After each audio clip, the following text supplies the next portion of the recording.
larger than those below, and built by another race. It did not concern itself with the differences between such folk. Those of the lower deeps had been cold-blooded and wise. These were warm-blooded, and so noisy. It recalled an earlier time when these frail warm-bloods had descended into the lowest depths, how they had screeched at the sight of it, writhing in pain, pierced through by the horrid light they had carried with them. It had harried them up and up, as far as it dared go, chasing them back to their realm. Then it had returned to the safety of the dark, there to lick its wounds. They had heard it, though they had not realized it, and it had hurt them in return. But now they were calling to it, as they had once done, in time out of mind. Up it crawled, stretching itself higher and thinner, trembling at the dim radiance that infested these heights. But eager, oh, so eager. The higher it climbed, the more eager it became.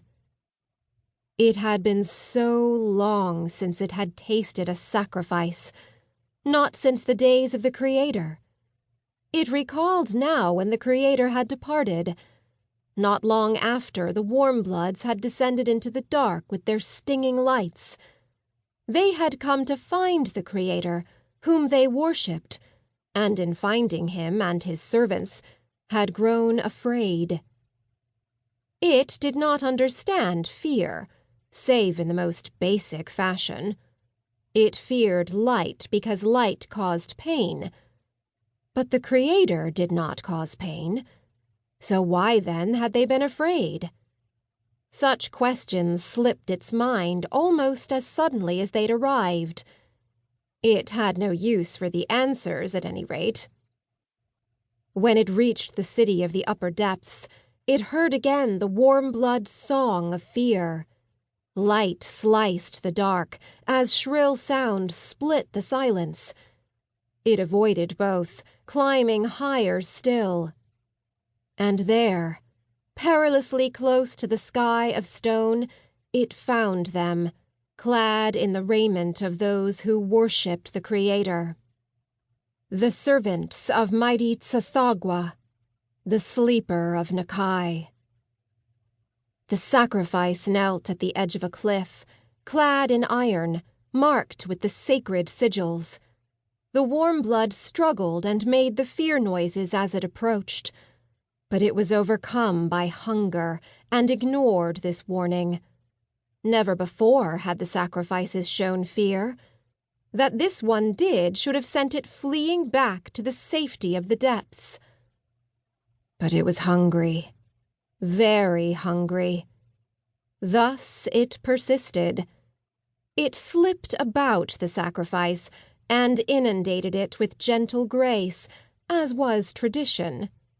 It filled the dark places of the struggling warm blood, slipping into its flesh and tenderly devouring the soft things within. So distracted was it by its feast that it did not notice as the adherents erected a cage of light about it.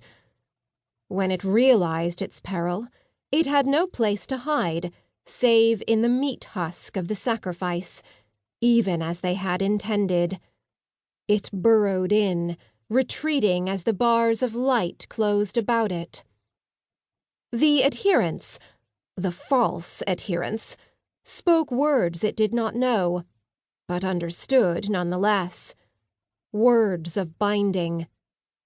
Mnemonic chains to seal it away in the shriveled husk of the traitor sacrifice. It made itself smaller and smaller, folding itself again and again, trying to escape the reverberations of those words and the light that grew ever closer.